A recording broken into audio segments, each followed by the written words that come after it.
passagens, como que a gente pode dar várias dicas? A Bíblia nos ensina a orar. Não precisa brigar não, mas em Joel 2, de 12 a 13, o Senhor diz: voltai a mim de todo o vosso coração, com jejuns, lágrimas, gemidos de luto, rasgai vossos corações e não as vossas vestes. Voltai ao Senhor, vosso Deus, porque Ele é bom e compassivo, longânimo e indulgente, pronto a arrepender-se do castigo que inflige. Um coração contrito, um coração humilhado, é a gente tirar as máscaras, é a gente orar nus, sem nada humano, completamente entregue a você e Ele. E em Apocalipse também, mensagem da Laodiceia, o Senhor fala: como és morno, nem frio, nem quente, vou vomitar-te. Ele não quer oração morna. Olha como Ezequias fez. Foi para o muro das lamentações, né? Ele voltou a cabeça à parede, se lamentou profundamente, derramou infinitas lágrimas. A Bíblia fala, abundantes lágrimas. Se rasgou. Não rasgou só as suas vestes, que na época ele deve ter rasgado as vestes também, mas ele rasgou o seu coração. Como será que é a nossa oração? Será que a gente está conseguindo fisgar o coração de Deus? E aí eu fui fazer alguns estudos dessa palavra, e principalmente nesse foco que o Senhor me pediu: ensina meu povo a orar, ensina meu povo a orar. E começou por mim. Eu acho que eu tenho 3 semanas, Deus é tão misericordioso que me fez ter acesso à palavra um pouquinho antes. E aí, depois que eu comecei a estudar a palavra, descobri umas coisas que eu vou compartilhar com vocês, eu falei: meu Deus, eu não sabia orar. Não sabia orar. E aí, nos meus estudos, o Senhor me levou. Um primeiro ponto que a gente precisa ter é intimidade com o Senhor. Mas a gente ouve tanto isso, né? Vários grupos que a gente vai, fala de intimidade, vai à missa, os vídeos que a gente vê, mas enfim, o que é intimidade com Deus? O Senhor também me falava: fala com o meu povo, Deus não é patrão, Deus é pai. A gente é humano, né? E assim, a fé já é um grande desafio, você acreditar sem ver. Então, por isso que a fé é um dom, porque não é fácil você acreditar em algo, em alguém que você não vê, depositar toda a sua confiança naquela pessoa, naquele ser que você não vê. Então, a fé já é um grande desafio para nós, né? Então, como que você conversa com Deus, como que você tem intimidade? Com o patrão, você fala: sim, Senhor, não, Senhor, licença, eu posso entrar. Então, a gente, como a gente não consegue ver Deus, a gente coloca muito Deus no lugar de patrão, e isso atrapalha a nossa intimidade com Deus. A gente coloca os 10 mandamentos como as normas da empresa, não é isso? As normas da empresa são os 10 mandamentos, e aí a gente tem que respeitar elas para não descumprir, não ser demitido. Não é assim? Então Deus fala: eu não sou patrão, eu sou pai. E mais do que pai, tem uma relação que a gente precisa ter com Deus, que a Bíblia também nos ensina. Em várias passagens, a Bíblia nos fala de uma relação de esposo e esposa com Deus. E nisso a gente tira todo o contexto carnal, tá? Da relação de esposo e esposa, obviamente. É um casamento espiritual.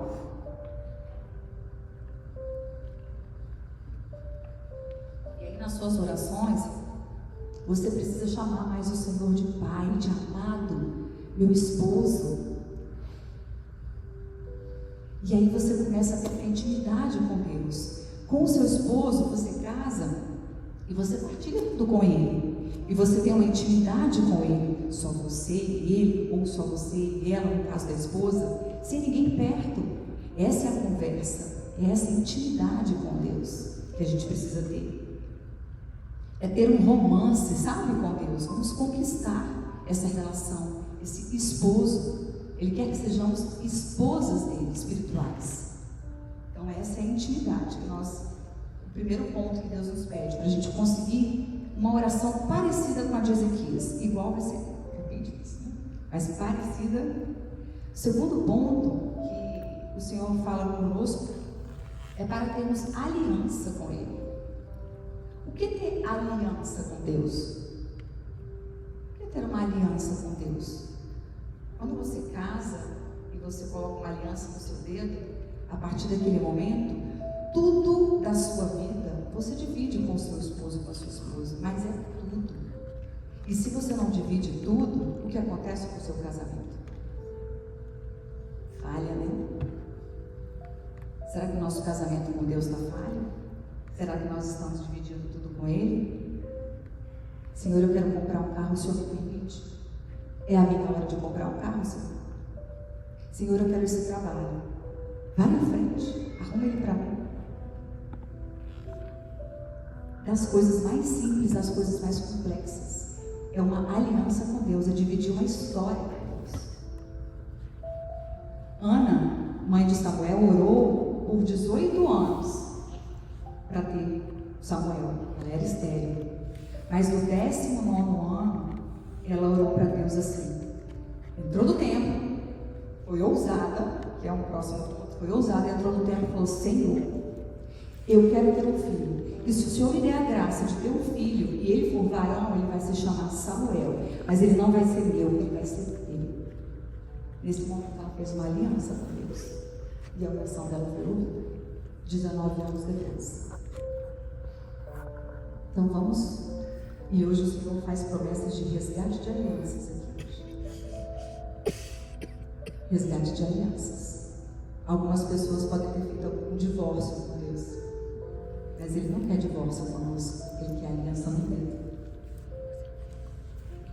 Um outro ponto, para que a nossa oração tenha poder, tenha autoridade, é a racionalidade.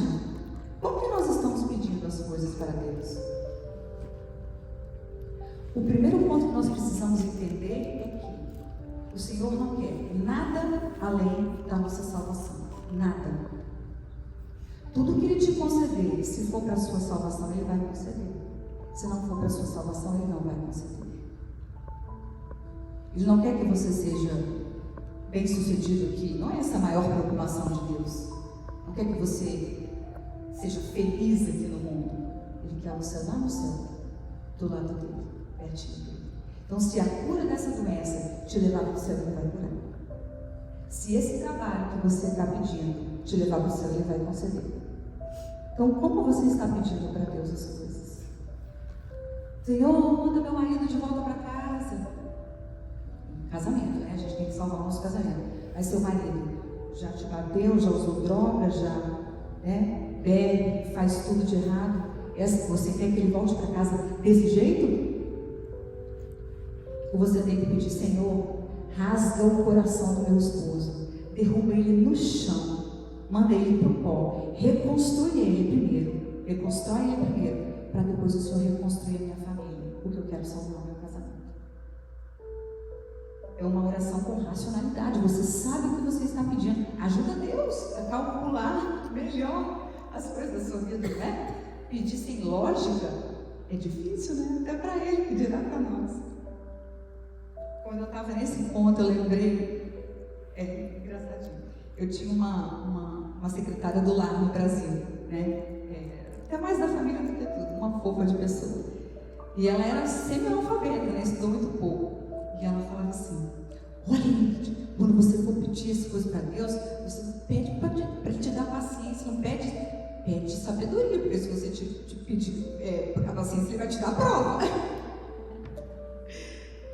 Mas não é. É uma oração simples, mas ela tem racionalidade. Porque você precisa ter sabedoria. Você vai calcular, entra na cabeça de Deus e calcula o que é melhor para Ele. Como que é para Ele te entregar o que você precisa?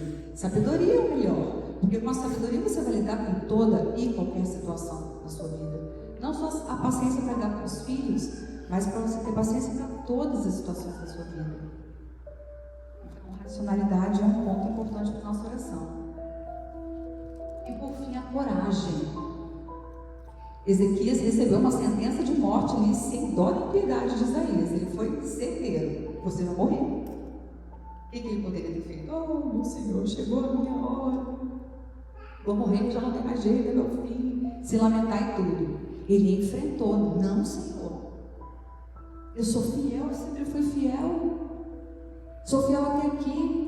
Se a gente conseguisse continuar essa história na Bíblia, ele iria falar: Senhor, meus filhos, eu não tenho filhos preparados para assumir trono e manter um reino fiel igual ao meu, porque fala a Bíblia aqui que Ezequias foi um dos reis mais fiéis de todo Judá. E de fato, quando ele morreu, o filho dele assumiu, Manassés tinha 12 anos apenas. Então ele não tinha nem filhos para seguir um reino de tanta obediência que Ezequias tinha. Então, foi uma oração com coragem, com enfrentamento. Como é que está a sua coragem para lidar com as situações da vida?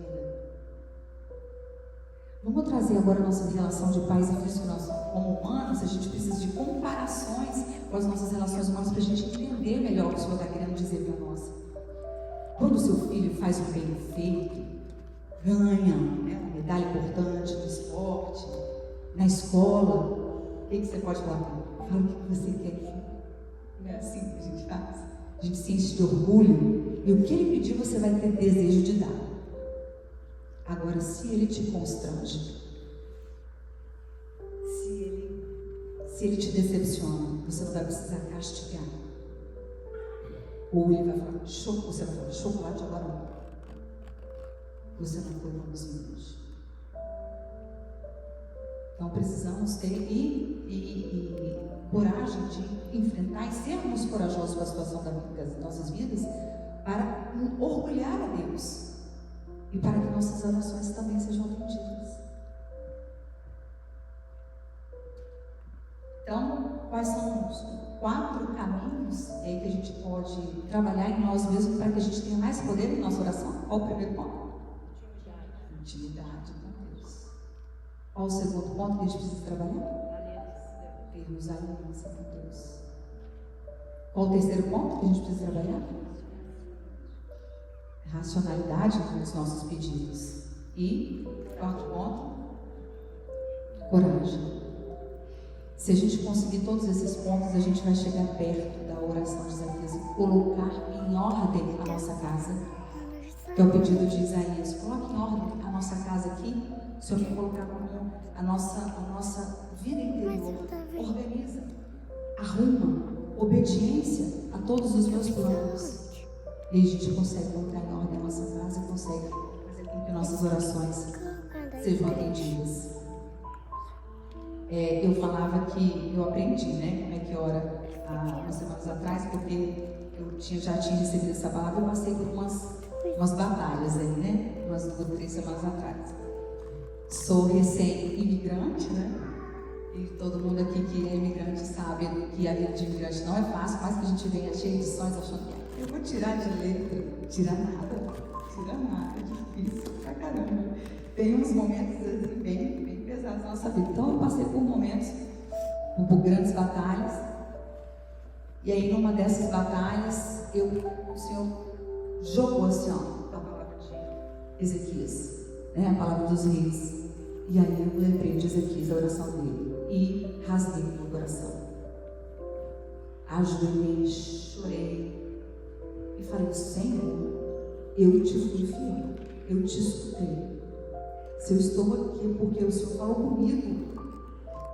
Eu estou sendo fiel a Ti, me honra, Senhor. E fui entregando, e fui rasgando meu coração. E eu nunca tinha feito isso, mas eu falei: manda um sinal, Senhor. Eu quero saber se eu estou no caminho certo. Eu quero saber se eu te escutei. Após 10 meses de espera, no dia seguinte ele me mandou, não foi um sinal não, ele me mandou 3 sinais no dia seguinte. Eu falei: olha, eu não sabia até ontem o que era orar. A gente ora às vezes com desânimo, com preguiça, deitado na cama, quase dormindo. E aí, a gente precisa de coragem, de aliança, de enfrentamento e de intimidade com Deus. E de lá para cá eu tenho tentado trabalhar todos esses pontos. Estou apresentando aqui porque eu sou a primeira a precisar, tá? Sempre. Eu primeiro para mim tudo isso aqui, depois para vocês. Amém? E mais um detalhe. Na minha estreia, deixa eu terminar o meu testemunho, Hoje estou começando na pregação. E é muito difícil, não é nada fácil. Mas há 7 anos atrás, eu comecei na Renovação Carismática Católica. Eu entrei no Seminário de Vida do Espírito Santo. E há 7 anos atrás, há 6 anos atrás, fiz o seminário. E um ano, né, fiz o seminário, depois fiquei um tempo no banco. E eu tinha um grupo de oração e eu fui discernida para o Ministério de Oração por Libertação, através das mãos da coordenadora do meu grupo, que hoje se tornou uma grande amiga e irmã desde lá então. E ela está aqui hoje. 10 meses aqui. E hoje, deu 7 anos na renovação, e hoje eu ministrei coincidentemente as datas, precisou mudar, né, Dani? Não era nem essa data, era outra. E ela está aqui, e o meu pastorzinho, que é marido dela, está aqui também. Então eles estão aqui. Ele está até com o celular. Deve ser um pastorzinho orgulhoso aí. E é um velho. E eles estão caindo no cuidado de Deus, né? Amém. Obrigada, Senhor. Eu vou pedir agora para que a gente se levante. O Ministério de Música para